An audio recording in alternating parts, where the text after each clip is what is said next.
Good morning, everyone, and welcome to Perth County Council. We're sorry for the delay this morning, but we had some technical difficulties.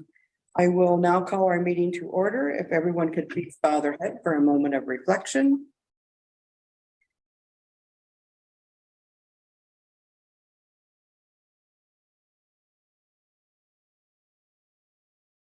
Thank you.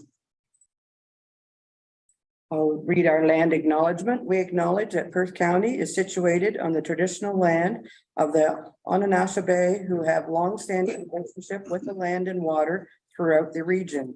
We honor and respect the history, languages, and culture of the diverse Indigenous and Métis and Inuit people who call this territory home. As a county, we have a responsibility for reconciliation and a continued stewardship of the land on which we live and work.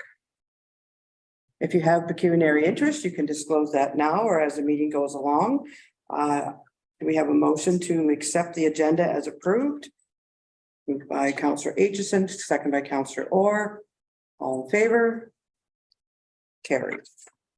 On our consent agenda, we have 13 items. Is there any item anyone would like pulled or have questions on it? Seeing no questions, we have a motion that council receives the consent agenda item 6.1 to 6.13 and approves the December 8, 2022 special council minutes and the December 15, 2022 council minutes. Moved by Councillor Kassenberg, second by Councillor Smith. All in favor? Carried. Okay, now we're going to move to reports. We do not have any public meetings or public hearings or delegations, so we're going to move down to our staff reports. And the first report we have is the 2022 Corporate Strategic Plan Process Report, and CIO will give that report. Thank you. Through the warden, this is a good news item. I'm very pleased to provide the report on the 2022 Corporate Strategic Plan Progress. It's a lengthy document and a lot of together from all the divisions in the corporation. And just briefly to give a bit of an overview, it is in terms of our progress every year. The divisions provide the information and they also provide you what's planned for 2023. Staff will speak to their 2022 activities and what they have planned for 2023 when they present their budgets to council. There are so many great things on this summary. It's really hard to only pick a few, but I will note a couple. We have worked to install a modern elevator in the county courthouse. That is a pretty significant decision and one that has been on the books for a long time. So that is moving forward. We know that will be done this year and will make the courthouse finally accessible to everyone. It's a game changer. To see people come in and go up to the third floor to either come to council meetings or to get service in the court system. We have facility changes underway that will house administrative staff. It'll create a new welcoming entry that will service both the courthouse and 5 Huron Street. And you will also see improvements for security and safety measures for both internal and external individuals using the buildings. We have fantastic new regional programs and initiatives that are all across the divisions, and they're noted in there, and they will be highlighted by the respective managers. And I just wanted to note the excellent working relationships that we have with our partner municipalities, local municipalities, our boards. It really is a team environment when we're looking at regional services and working with each other beyond our preparation. With regard to refreshing the strategic plan, we will be taking efforts on that early in the year. That would be a key priority, obviously, for 2023. And in discussion with the warden and deputy warden, we do anticipate that we can have something in place for this council by the end of June. There'll be a lot of consultation with it, with staff and with council and the community, and I'll bring a report on that with those details to the next meeting. The report is before you. If you have any questions, I'm happy to answer, but know that you will hear a lot about this from the respective managers. Okay, any questions of the report? Councillor McDermott? Just on page 60, it talks about records management and it talks about destroying files. Could you just give me a bit of a clue what files we're talking about? So through the warden, I will ask the clerk to respond to that. Sure. So through the warrant, we brought forward in the last year there our record retention policy. With respect to that, it falls in line with our tolerance program. So this is a universal system of records management.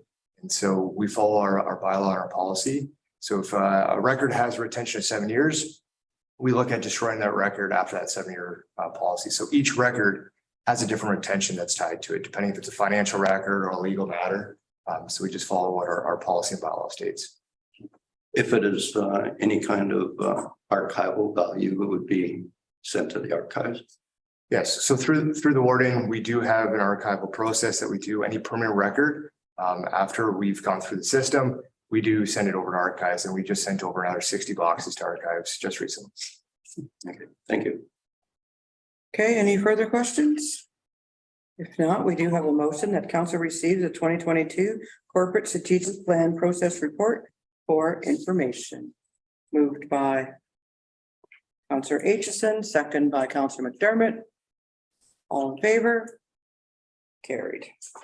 Okay, now we're going to move to planning, and we have implementation update report, and we have our Manager of Planning Services McMullen with us. Good morning. Good morning, Marcia? Warden. Thank you. Good morning, Warden, I guess, and members of council. Everyone can hear me okay? Yep, good. Okay, great. Okay, so this morning I'm going to provide an update for the two bills that were received for assent in 2022, Bill 23 and Bill 109. I'm just going to start by saying that yeah, I've had lots of conversations with people, other planners, certainly, building officials across not just our county, but the province. And certainly there are a lot of feelings and concerns about the bill, Bill 23 in particular. I think it's fair to say that it's a bit alarming, perhaps maybe it feels uncomfortable to people, in part because it's being sort of dictated. There was so little and so little consultation, and it felt sort of uncollaborative. And that's just not what we're used to in Ontario. And the problems that it is aiming to address are things that probably we will have success in overcoming if we are all collaborative and working together. So that feels a bit contrary.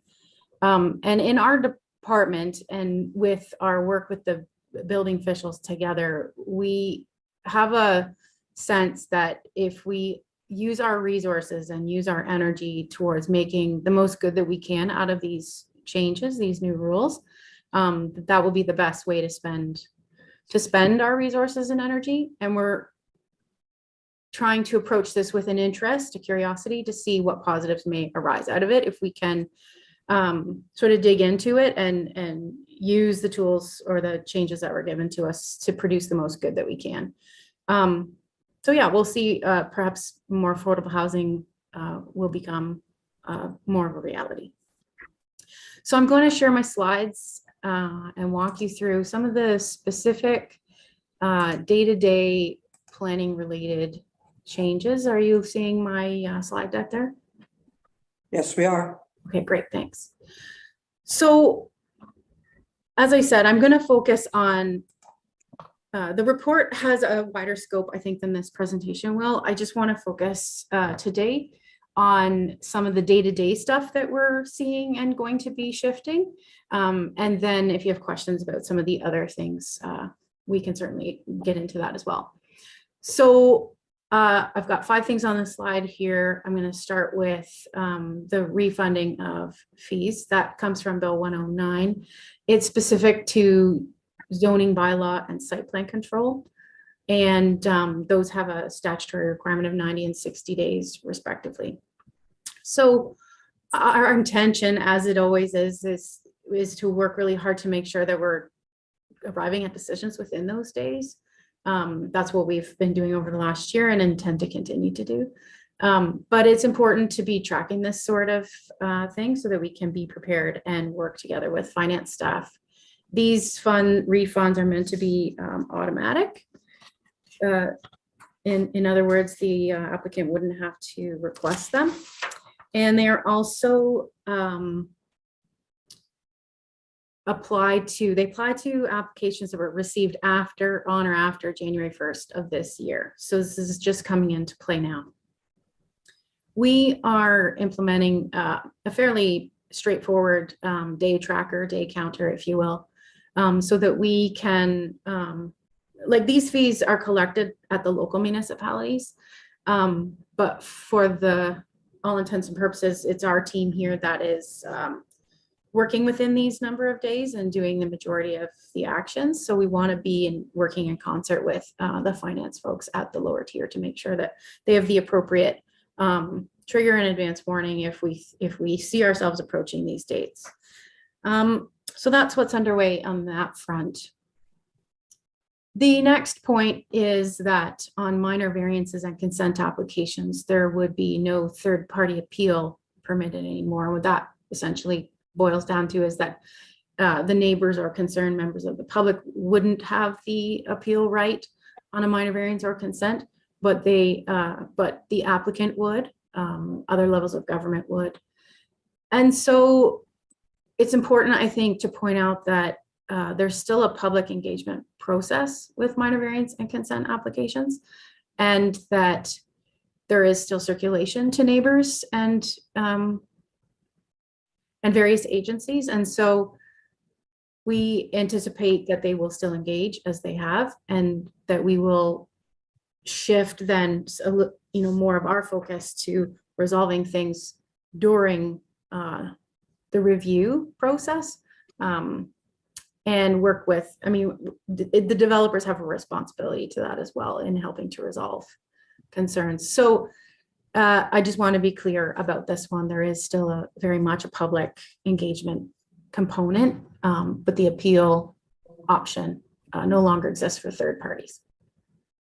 And that is similar to subdivisions and condos. And that was a change on those types of applications that was made in 2018 with Bill 108.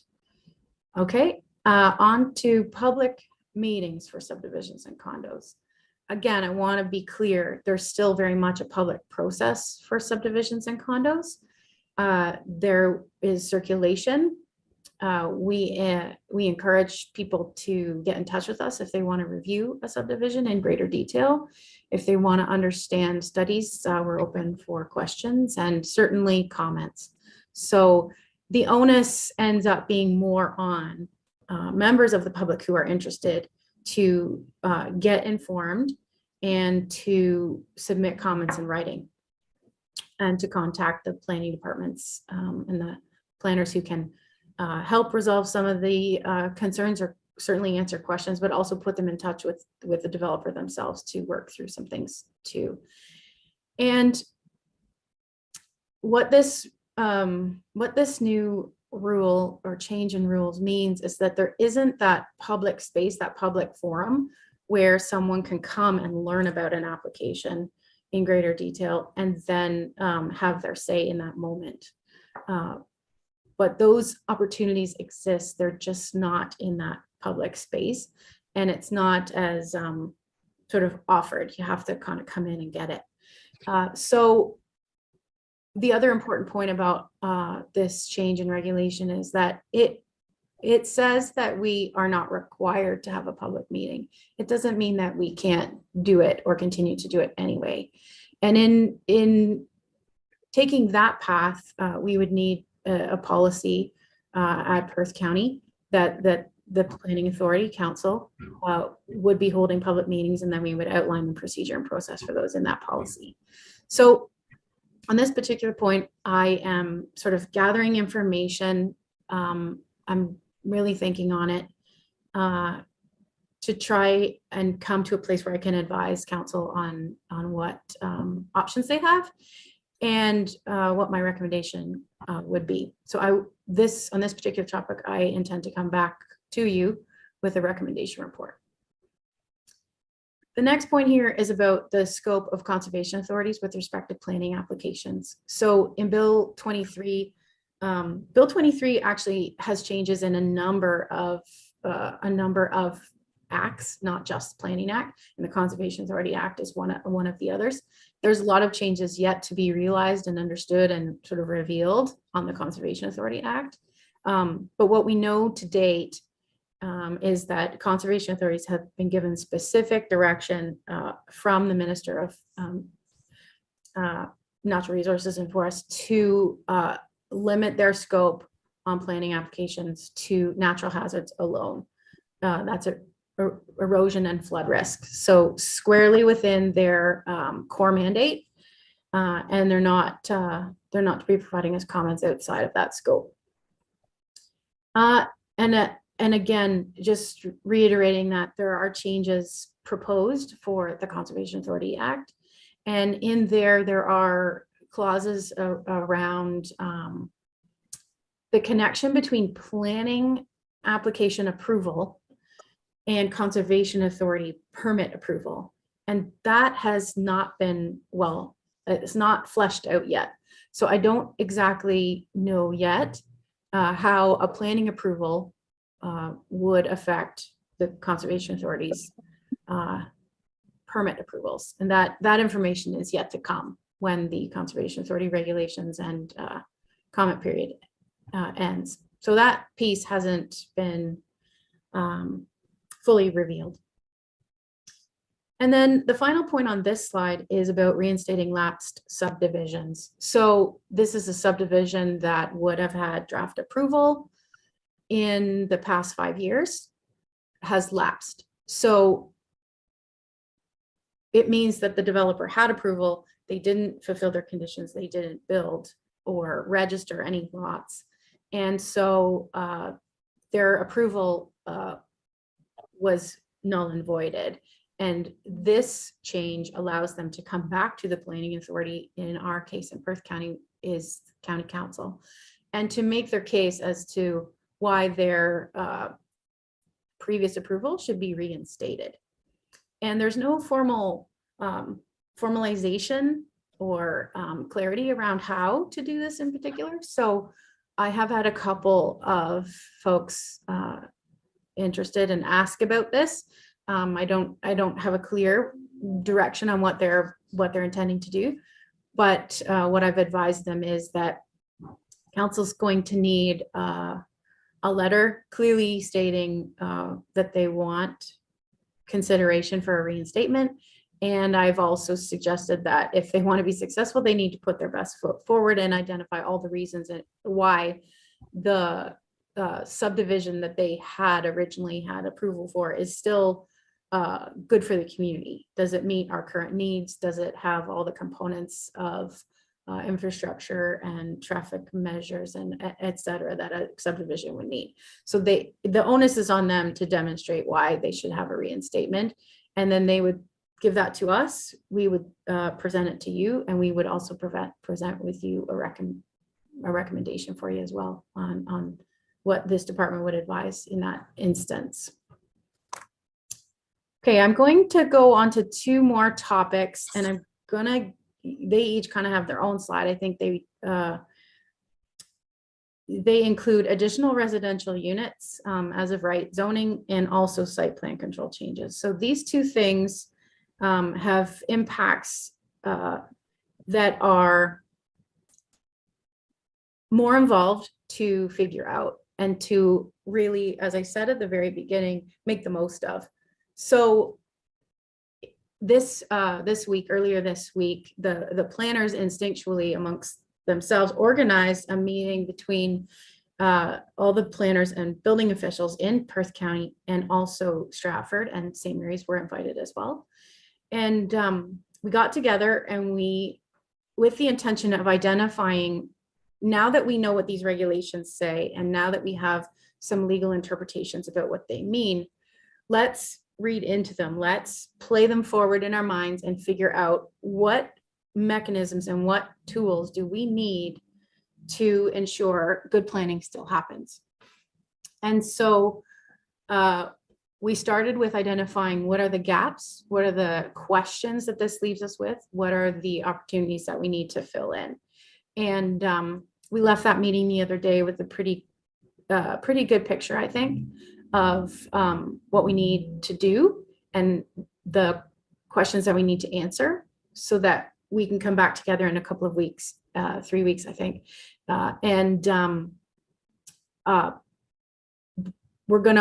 We've sort of divvied up the work. We're gonna bring back potential solutions, think them through, and then this would be the second item that we would come back to council with more information on how we intend to manage through some of these changes. So let's talk a little bit right now about additional residential units as of right. So even as recently as a month or two ago, we worked on policies to get to ensure that in each of the lower tiers, there was zoning policy to allow for additional units. And we had sort of limited in some places it to one accessory unit, but this regulation change means that effective immediately, every residential lot can have up to 3 units. So the primary dwelling, an accessory unit within that primary dwelling, and an accessory unit in an outbuilding or accessory building. And that those units have no minimum size, no minimum floor area, and that we can only require them to have 1 parking space. And so you can imagine this presents some questions and challenges for planners and building officials and community members and councilors alike. Is this going to work? How are we going to fit them on the lots? Is this going to create other problems? And so we need to really, pull out what we have in zoning right now and make sure that we have the right provisions in there to help people do this well, because they will not need planning approval to get a building permit for this right now. They would be able to go and seek a building permit, and if the official plan and the zoning bylaw don't currently align with a 3rd unit, then the permit can be issued anyways. So this is a really different way to do regulation change from my experience here in Ontario. But this is one of the focuses of that group, that working group of planners and building officials in our community. And then the next one that group is working on is site plan control. So on the screen right now is all the things, sort of a laundry list of the things that we regulate through site plan control: access, grading and drainage, outdoor lighting, parking, all of these kinds of things. And the intention of site plan control is to, 1, make sure that a site functions well, that it doesn't have problems internally, and also that it is compatible with neighboring uses. So site plan control is a pretty important tool in our municipality. And the changes that we have from this regulation, number 1 is that it no longer applies to residential developments between or up to 10 units. So we'd previously exempted 1 and 2 unit developments. And so you can imagine that we use this quite a bit for quadruplexes, small apartment buildings, that type of thing. And it's been a pretty effective tool. And so that ability to regulate these items on a site when it's a residential development of 10 units or less is now removed. We just can't use it. And then the second change with respect to site plan control is that regardless of the use, so whether it's residential, commercial, industrial, institutional, we cannot regulate architecture detail and landscaping design. So that changes things in the way that the municipality is able to use design to help guide people to things that are more compatible. It's not all an aesthetic conversation, is also about compatibility.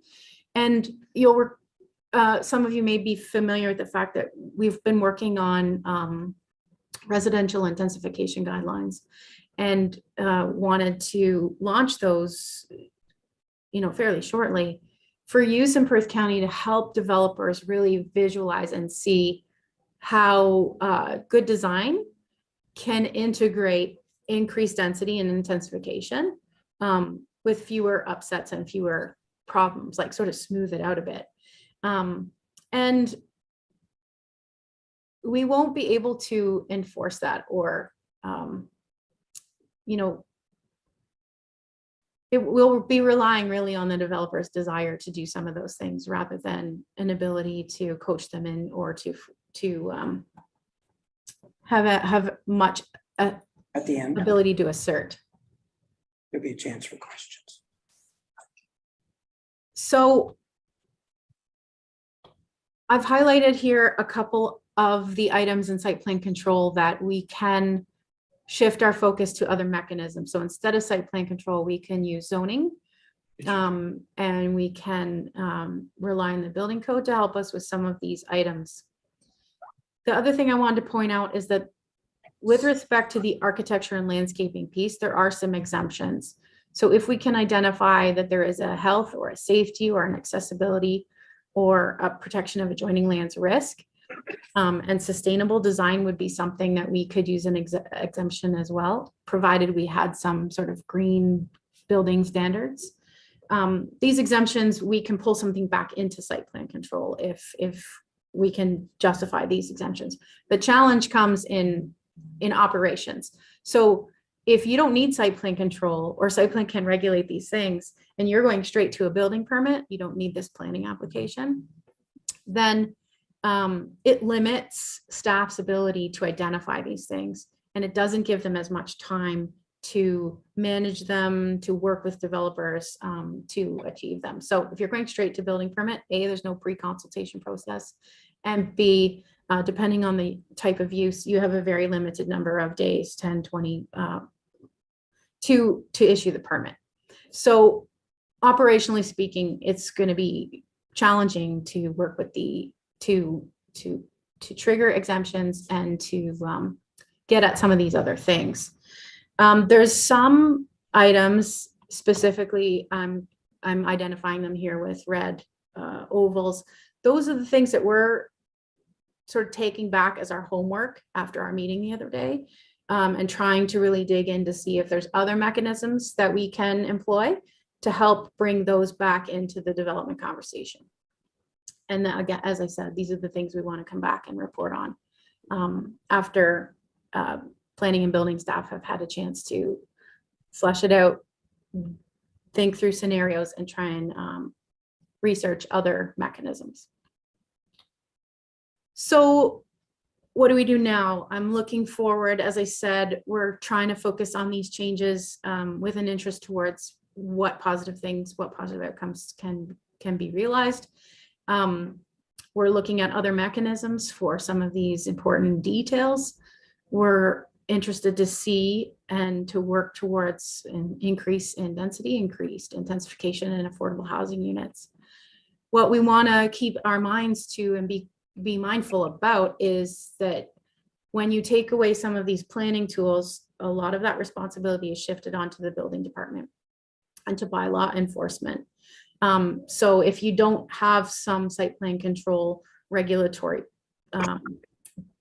powers, I guess I would say, then there's a greater potential for incompatibility and for complaints of neighboring uses and neighbors basically. So I think in our working group the other day, this was top of mind. And the other thing that's top of mind is the new official plan and what changes we anticipate from this process. The next step is very likely, and they've already identified the province that they are working on changes to the PPS. So the question is, when will we see them? What will they say? And how will that affect the policies that we've been working hard to finalize for the new OP as we get into this phase where we're about to start reviewing, a draft shortly with committees. So that is a bit of an outlier. It's top of mind, certainly, that we have to be prepared or acknowledge that that's likely to happen during this process where we are bringing a draft through committee work and then into public consultation. So that's the end of the slideshow. I'm gonna close it here so I can have a better look at you, and I'll leave it there. Thank you. Okay, questions of the report? Counselor Aitchison? Couple questions, Sally, thanks, good report. Number one, elimination of municipal authority for exterior design. Does that have any effect on the accessibility committee? Because basically, correct me if I'm wrong, they can only comment on exterior stuff with regards to accessibility. And they're the ones that make sure the parking lots are designed correctly to make sure they're accessible and the spaces are appropriate and everything's done properly. Does that kind of take them out of the equation? The exemption list that I showed you. Yeah, it's on the exemptions, elimination of municipal authority for exterior design. Yeah, so we can no longer regulate the architecture or the landscaping of a place unless there is some accessibility thing that we think is being missed, and then we can employ that exemption and bring it back into site plan control for that reason. So say, for instance, it was a residential building with 8 units in it. We wouldn't even be in site plan control. We wouldn't be using that tool at all. And so we would be relying then on sort of the building official to identify something. We still have zoning provisions that get at a lot of accessibility items. And we also have a building code that gets at a lot of accessibility items. So there are parameters there that people still have to adhere to for parking, for instance. And so I think accessibility is fairly well protected here. The challenge may be in making sure that we circle back and that we employ that exemption when we need to. If something gets missed that's not captured or caught by, say, the zoning bylaw or the building code. And the other thing is, if it was a commercial or an institutional or an industrial site, then they would still be in a site plan control application. And so we would still be reviewing for a lot of those things. And it would be far easier in that instance to identify something with respect to accessibility that was being missed. And certainly still intending for developments to go through the committee. And so I defer to the clerk for some of those details. Okay, thanks. I got a second comment or question. So you've got the 3 units on a lot. Yeah. Perhaps, if you want to. We've got a lot of, and every municipality has it, you've got some 2-acre estate lots out in the country that have some sort of agricultural zoning on them. So why can't they sever off a couple lots, or 3, 2 for sure, and build a house? Because right now they wouldn't be able to sever off if there was some sort of agricultural designation on that. Yeah, so if they're outside a settlement area and they're therefore in the prime ag area, there's still policy in the provincial policy statement and throughout our official plan that says lot creation is not permitted and supportable therefore. So the lot creation is not currently an option for people, but the ability to take that lot and put 2 more units on it as it is does exist.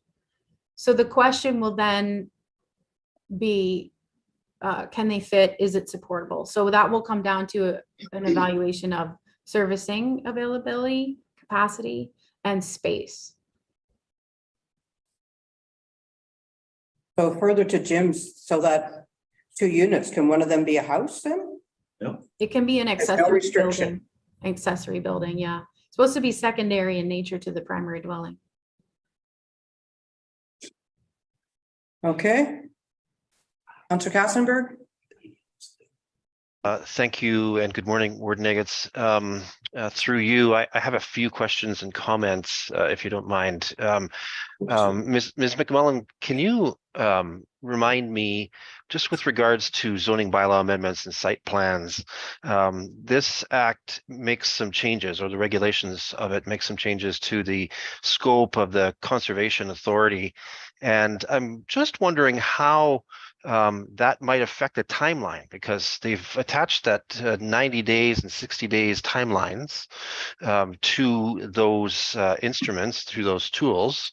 And now with the changes, those timelines still rely on some external agencies to us to give comment, and those agencies could be responsible in theory for running out the timeline past the 90 days or the 60 days, which could be a financial consequence to the county. So I'm just trying to refresh my memory, if you don't mind, on the agencies that might have to weigh in on zoning bylaw amendments and site plans, and how much influence they could have on the timelines that now are attached with significant stick penalties, if you will, for running over them. First question. Well, we are required to circulate to various agencies, yes. And we give them a deadline to reply with their comments. And before Bill 23, they weren't meeting those timelines in many instances. And it's a superior frustration. And so Bill 23 doesn't really change that. What it changes is that the municipality, as you point out, is going to be the one holding the bag, as essentially when the 90-day hits, and the municipality has to give back some of the money that in all truth has been spent, because it's a cost recovery. So you've done the work. So yeah, you could look at those agencies and say, oh, they could be responsible. And I think we've got sort of two options on the table. I think one of them is that, and this has been employed already, I've seen some of the planners just getting into it, is getting the conservation authority more engaged earlier. So yeah, we also don't have a requirement. There's no bylaw force for a pre-consultation for zoning and site plan control. So we would like to implement that in the lower tiers, so that there's a requirement to pre-consult, because then the developer tells us what they want to do. We can engage the conservation authority before the clock starts running, and get their head in that game, and other agencies alike. So we have been doing that anyways, but a bylaw would certainly force that matter. The other thing we're doing is not just inviting them to give their comments, but actually work through, like, maybe there's an advantage here to the developer to have not just come to pre-consultation with their proposal, but come with some of your studies, so that we can get those in the hands of the conservation authority or other agencies right away. Like, MTO is also notoriously difficult and takes so much time. So it's not like a unique problem with one particular agency. But so we're going to do what we can to try and, engage and keep the engagement of those folks early. It's hard. There's no doubt about it. And then the other thing is to move on with it. And that causes the developer problems, which is why we haven't employed that in the past. And if I might, Warden Eggets, exactly, I wanted to ask about our authority to move on without those comments. So you can set a firm deadline in the timeline in the 90-day zoning bylaw amendment process. And if they haven't responded, too bad, so sorry. I'm wondering whether we have the authority to actually say that. Well, you can make a decision. You're the planning authority. The thing is, the risk is that the policy that results a zoning bylaw amendment isn't aligned with the right lines on the ground, the right areas that we need to address, or doesn't have the right policy. And then those developers run into problems with the agencies after they have their zoning approval or site plan approval. So then they don't get their other permits that they need from those agencies. So it's a risk to the developer And so it's not, you're not really working in concert with the developer when you move ahead without those agencies. But if I might, Warden, I do have one more priority question. Okay. But that's kind of the consequence of these changes, you know, that if the province wants to impose changes like this, then there are going to be choices that municipal governments have to make in order to try to remain efficient against these timelines. My other priority question, a really important one, I think, is that, you know, there has been anxiety expressed in many quarters about the time of the delivery of the next official plan. And certainly last night at North Perth budget meeting, a diatribe was shared about that issue as well. That, you know, we're waiting on that new official plan and so forth. I think the really important question is, given the frameworks that have been instituted by Bill 23 and its predecessor, Bill 109, I believe, what are the impacts in terms of the timeline on the delivery of the next County of Perth official plan? That's hard to answer. So I'm carrying on with the original plan on the original timeline because there is no date or indication of what the new PPS will say or when we might get it. So we just have to carry on. And what I'm rolling through in my mind is the things that, like one of the attachments I provided in the report today, it shows you kind of the direction they're going. That could mean many things. It could mean that they're going to sort of be more open with lot creation, that they're going to, and I mean, that would have implications for the agriculture chapter or the section on agriculture potentially. So yeah, we can put our minds to already what that might look like. But the question is it going to say that municipalities can do these things or that they must do these things? Because if it says that we can, then we have the option of being more stringent and carrying on the way that we will have written it already. And so we'll have to, at the point that we receive that, we'll have to include that conversation at whatever stage we're at, whether that's at the public consultation or still within this committee work. So we're trying very hard to get to the committee work by next month. And that would bring us through maybe February, March into April. And then a public consultation through the summertime. So that train is just going to keep moving, and we'll see. If the PPS comes in, we'll have to sort of stop. We'll have to look at what policies it affects, and then we'll have to either go to the committees at the time or to the public at the time and say, this is how this changes. This is how this looks now. What say you? And then hopefully we can just keep it moving. So yeah, there's got to be a contingency in there for what it may or may not say, but keep going. Stick to the timeline. Okay, other questions? Councillor Duncan? Thank you. Thank you, Warden Niggets. I have more than a few questions, but I'm going to keep it short and just ask one. Sally, the 3-unit policy, how would that be effective in lands that we wouldn't consider intensification previously?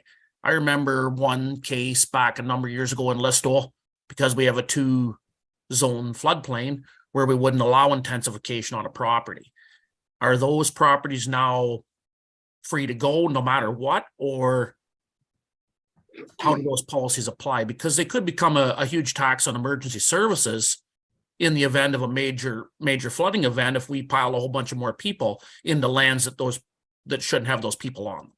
Yeah, it will boil down to, in that example, it'll boil down to the conservation authorities, the changes in the Conservation Authority Act. So they're still going to have permitting authority. They still have today jurisdiction over natural hazards. So all of the regulated lands, flood plains and erosion risks, and they would not permit those dwellings in those areas. So whether that's a portion of a property or an entire property, that protection still exists.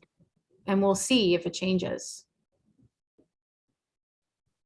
I think one of the questions maybe top of mind for many people is, what if we have a neighborhood that gets a real trend going and everybody has 2 or 3 units all of a sudden? Like, do we have capacity for that in our municipal infrastructure? And that's I think a really important question too. Okay, other questions? Counselor Jankowski. Thank you, Warden Agats, through you. Ellie, in your working group yesterday with the building officials, was there, it may be too early to tell, was there any sense with these changes? And you mentioned that the impact will shift more pressure onto the building officials to deal with the increased traffic and the legislative changes. Will they need more to deal with the volume of the workload and the change in the scope of their conduct of their duties? Is there any sense of that yet? There was a bit of muffling there. I think your question was, could we predict that they may need more resources? Yes. Okay. Yeah, I think we'd be naive to think that they won't. Yeah, because they're already busy and in some cases overtaxed with their workload as it is. Like planning, it's kind of a specialization. So like, is there enough folks out there with the right training and that can hit the ground running? Yeah, that's a question that comes to mind listening to your presentation. Thank you. Yeah. Just further to that, at Perth East, we received a letter from Minister Clark, and I think they are going to implement something to make it easier for us to hire more building officials or more help in our building departments. Do you remember that, Jerry? And Hugh, we haven't got it here yet, but I did get it anyway. Well, we don't issue building permits, et cetera, at the county level, only at. No, I know that. lower tier. I know that, but just further for information for Dean, the government is working on that as well.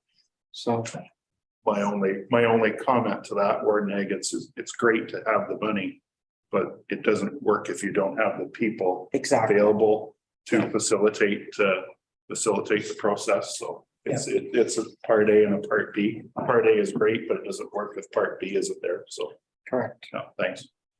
Any more questions? Seeing no more questions, we do have a motion that council receives the implementation update report, legislative changes of Bill 109 and Bill 23 reports. Moved by Councillor Duncan, second by Councillor McDermott. All in favor? Carried. Okay, thanks for your report. We're going to move on now to corporate services. And the first report we have is the forestry inspector's report. And I believe Clerk Sager will do that. Perfect. So through the warden, warning council, before you is the November 2022 Forestry Inspector's Report prepared by Marvin Smith, the Perth County Forestry Inspector. In this report, Marvin notes that he completed 5 inspections in response to a notice of intent and 1 inspection in response to a request from a landowner. If you have any questions about this report, I'd be happy to pass this on to Marvin. Okay, questions of the report? Being no questions, we have a motion that council receives the November 2022 Forestry Inspector's Report for information. Moved by Councillor McKenzie, second by Deputy Warden McCallum. Any more questions? All in favor? Carried. Okay, now we're going to move on to our next one, and it's the MSSC 2023 budget report for Stratford Archives, and we have the manager archives with us, Belton. The floor is yours. Thank you, Warden. Good morning, everyone. The report that you have from Archives today is the annual budget summary for the MSSC meeting in 2 weeks. It's a projection and of course will be subject to approval by council during the upcoming county budget process. Having said that, right now, overall, the increase we're looking at is 6.7%. And translating that to dollars, it's just over 48,000. The report has information about 2023 projects and the ongoing work here at the archives. We'll continue with digitizing local newspapers and cataloging government records. And information and copies of records will be provided to the public and to government employees as well, both through the reading room and through virtual access. And we'll continue to publish our local history articles, have an exhibit here in the gallery, and give talks to community groups to promote the archives to the general public. Thank you for your time this morning, and I would, through the warden, of course, be happy to respond to any questions you may have about the report. Okay, thank you. Any questions of the report? Seeing no questions, we have a motion that council receives the MSSC 2023 budget report for Stratford Perth Archives and that council approves the report for submission to the MSSC budget meeting of January 26, 2023. Moved by Councillor Smith, second by Councillor Aitchison. All in favor? Carried. Thanks for your report. Now we're going to move on to the POA, and we have the manager of court services, Becker, with us this morning. Morning, and how are you? Floor is yours. Thank you. Good morning, staff. Good morning, warden, and good morning, council. I've submitted a report for the POA year-end update and the municipal shared services budget. It's a very high-level budget, and of course, that is subject to approval by Perth County Council. We have that meeting next week. We continue to schedule court appearances. Our dockets are completely full. We have not been able to secure any additional court dates in 2023 yet. We've had discussions with the Crown Attorney about the download of Part 3 prosecutions. We'll have another meeting, I think, next month. What I provided to you is comparators for 5 years for charges filed, for revenue, and the distribution of revenue actually for this year as it occurred, as fines were paid. So the estimated revenue has been provided to me by our treasurer, and I send that on to you as well. It's so difficult to write a POA budget. We have no idea how many fines are going to be paid or how many charges are going to be filed or what's going to happen next. So I think that the actuals speak more to what you're interested in than our, I don't know, projections. I'm happy to answer any questions about that report. Okay, any questions of the report? Seeing no questions, we have a motion that council receives the POA year-end update and MSSC budget report for information and approval for submission to the Municipal Shared Services Committee meeting of January 26, 2023. Moved by Councillor Orr, second by Councillor Trzaskowski. All those in favor? Carried. And then our other next report is the write-off approval for POA. Go ahead, Linda. Yeah, I'm still here. This is basically a housekeeping report. Our write-off policy says that I must report to council every year. And what I've provided you with is a list of case numbers and amounts. Most of these people have passed away and had no estate. And most of the cases they're reported to me by the collection agency. They try their best to collect, and if they could collect on an estate, of course, it's in their best interest to do so. So these are simply, they're finished. There's nothing else we can do. There's no need to keep them on the books. Okay, questions of the report, Councillor Aitchison? Yeah, just a quick question, Linda. Highway traffic docket. So there was the first 4 or 3. Oh, there's 4, 5. Some of them are deceased, but there was the first 3 weren't. So can they get their license renewed? Or their plates renewed if these fines aren't paid? I don't think that person, and I believe I have to really think back on who that is. If they're written off, that comes off the defaulted fine system. However, I believe that person is believed to be deceased, but we don't have the proper documentation to follow provincial guidelines to use that code to write them off. So no, if they're written off, the license, it goes away. The suspension is off the defaulted fine system.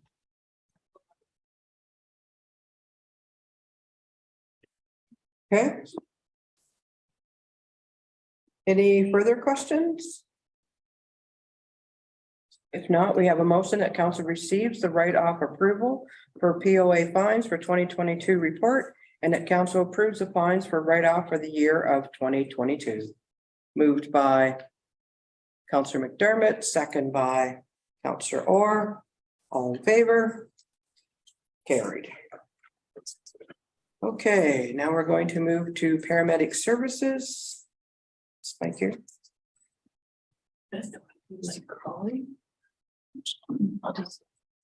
Nobody's here. Like a dare is coming on. The chunk of change. Oh, It's cheaper there. Just unmuting here. okay. Good morning. The floor is yours.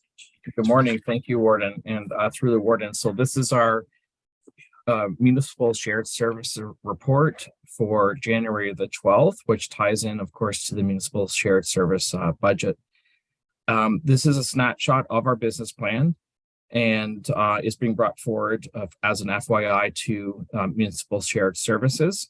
And I'll just go over some of the highlights of this report with council at this time, and then, of course, open for questions afterwards. So the first part of the report is a background on variance reporting for 2022.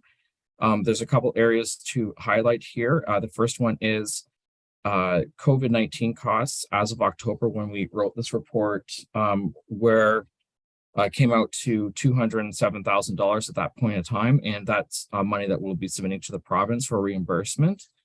The other thing is WCB costs, and we continue to have WC costs that are higher than what are budgeted to. However, our treasurer has a reserve plan in how they're going to be and how to manage that. So that's one of the things that we are doing.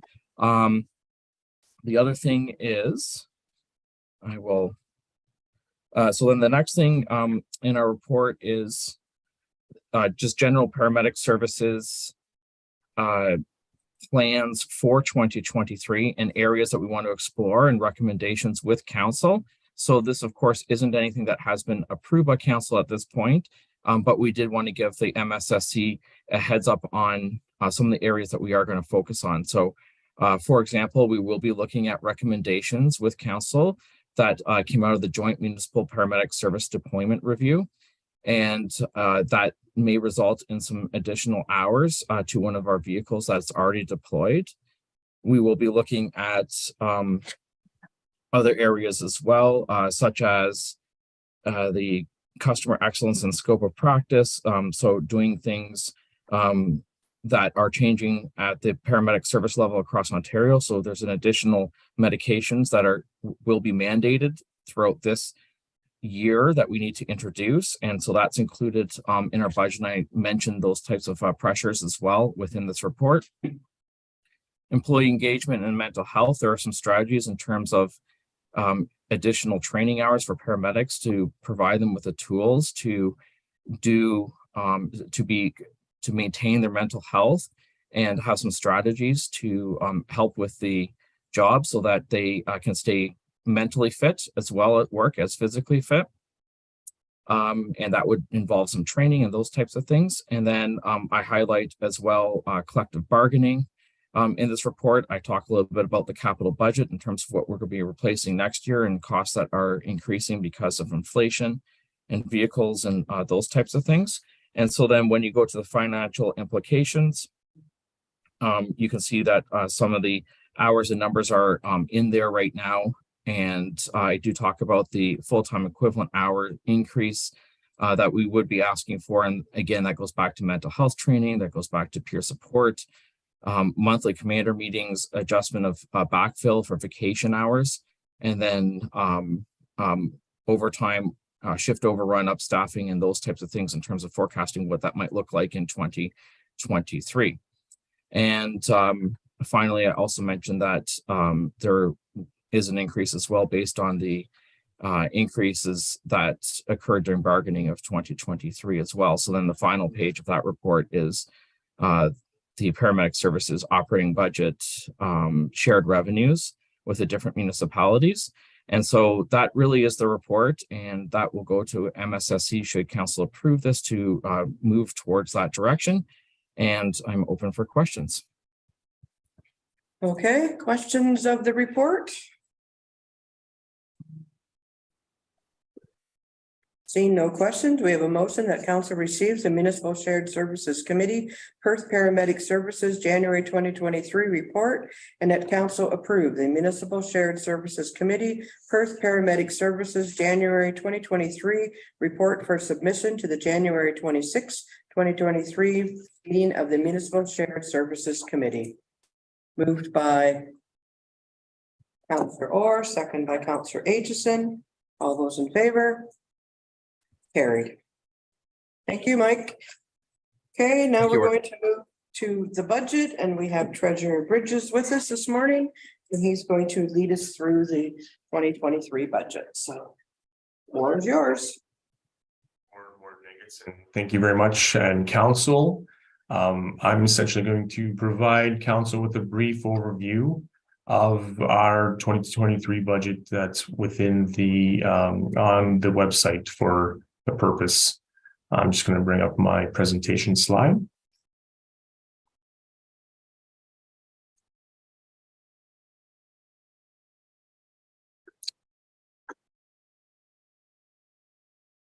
Okay, so 2023 budget overview. This is a quick, brief overview of the 2023 budgets. You have kind of have heard some of the divisional budgets that are essentially shared service budgets that need to be provided to MSSC and the committees in the next couple of weeks. But this is just to do a grand overview of what 2023 is looking like. On behalf of the CAO and county staff, I'm pleased to provide the 2023 draft budget overview for council. Municipal budgets across Ontario are now being faced with increased costs due to inflation as a major factor of cost increases to maintain existing service levels. In addition, we are continuing to balance the ongoing reduction in the OMPF Municipal Partnership Fund, as well as dealing with the continued delays in current value assessment for another year. 2023 budget again reflects the hard work each of the departments and careful consideration of corporate sustainability and the resources required to deliver the current programs and services. 2023 budget outlines the resources required to maintain these existing service levels and continue to align the county's initiatives within the county strategic plan. The county's budget was developed in maintaining service levels and combating the current level of inflation, which is averaging between 6 to 7%. Within the overview, you'll note that we break the operating levy, the overall levy into an operating levy and a capital levy.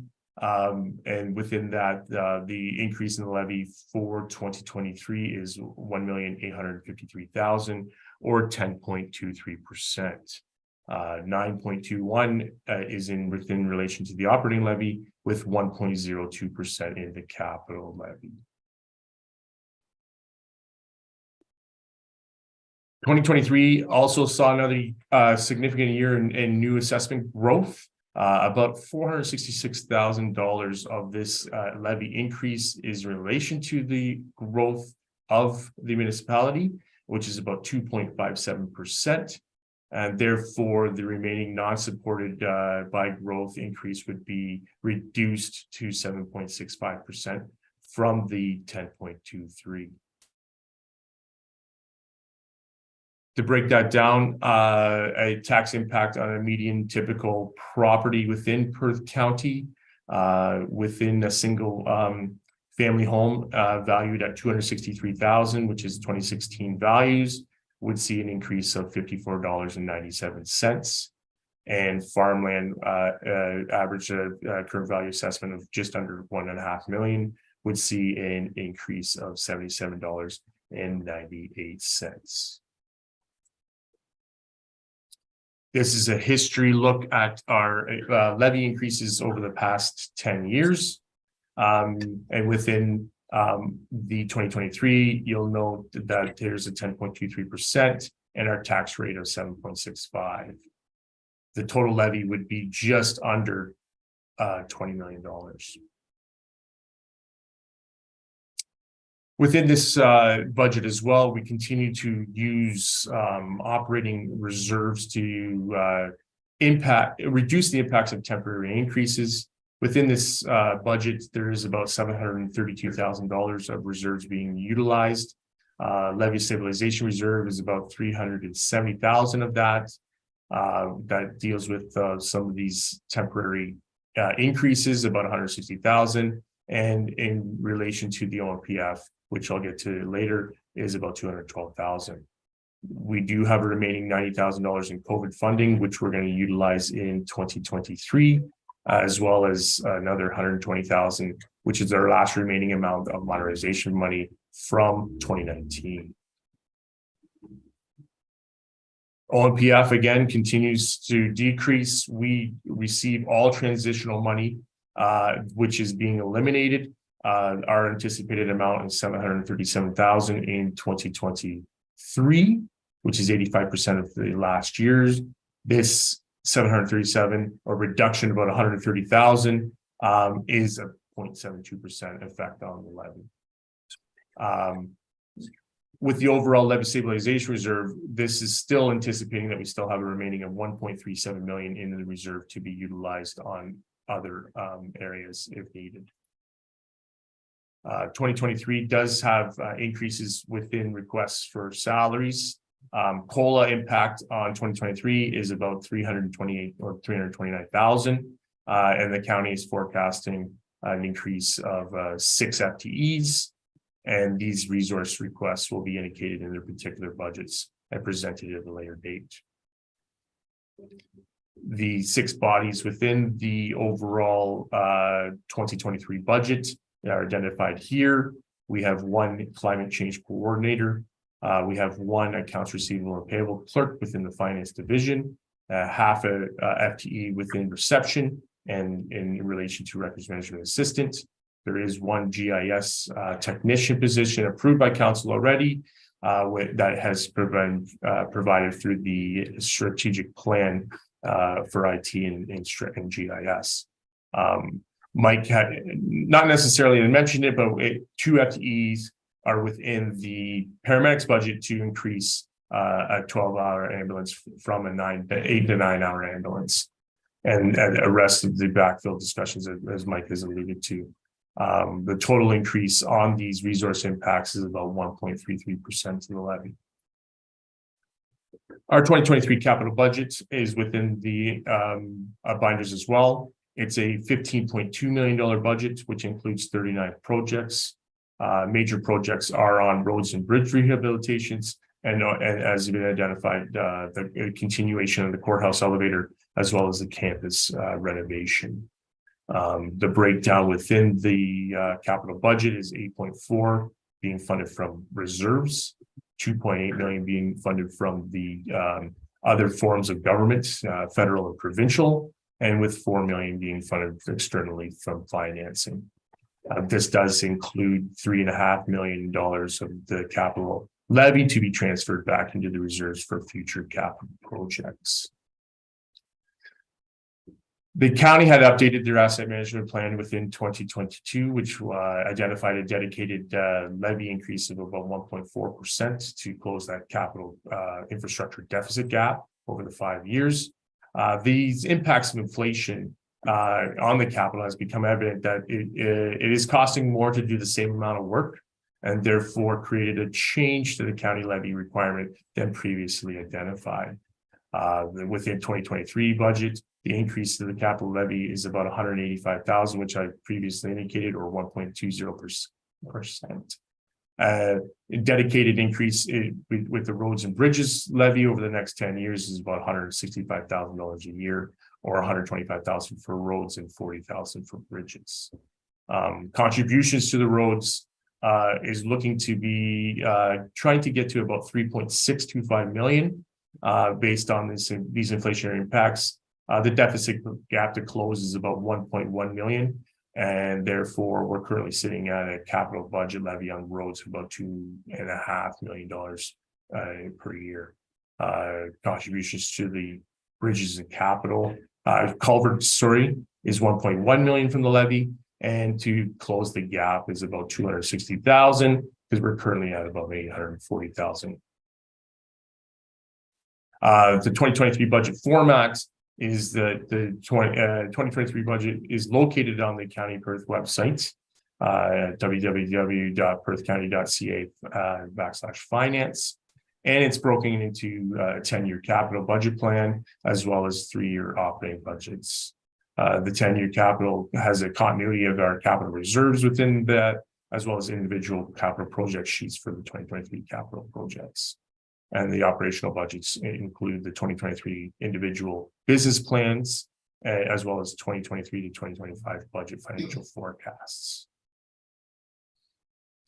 The next steps is that capital budget will be presented to council on the 26th. Asset managers will present each of their capital project sheets for council's consideration, and to follow would be the operating budget to begin on February 2nd, where divisional managers will provide an overview of the 2023 business plans, along with the changes within the 3-year operating budgets. Operating budgets will continue throughout February until divisions have been presented. That is my overview of the 2023 operating and capital budget. If there's any questions, I'll be happy to answer. Okay, thanks, Corey. Questions of the budget and presentation? Now we're off to a good start. No questions. So we have a motion.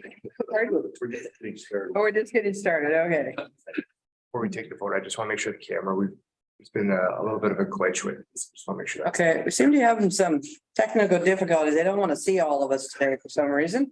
Keep blurring us out. So anyway, we're back here. So we do have a motion that council receives the 2023 overall budget presentation. Moved by Councillor McDermott, second by Councillor Duncan. All those in favor? Carried. Okay, we now move to council report. Are there any council reports this morning? Bylaws. Notice the motions. Other business. Announcements. No, okay.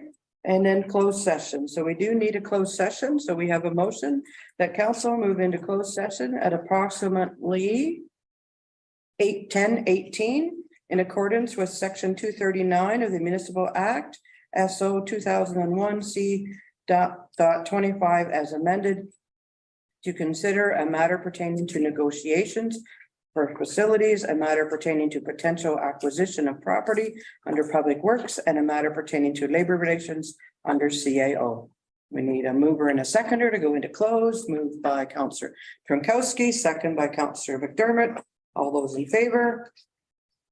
Carried.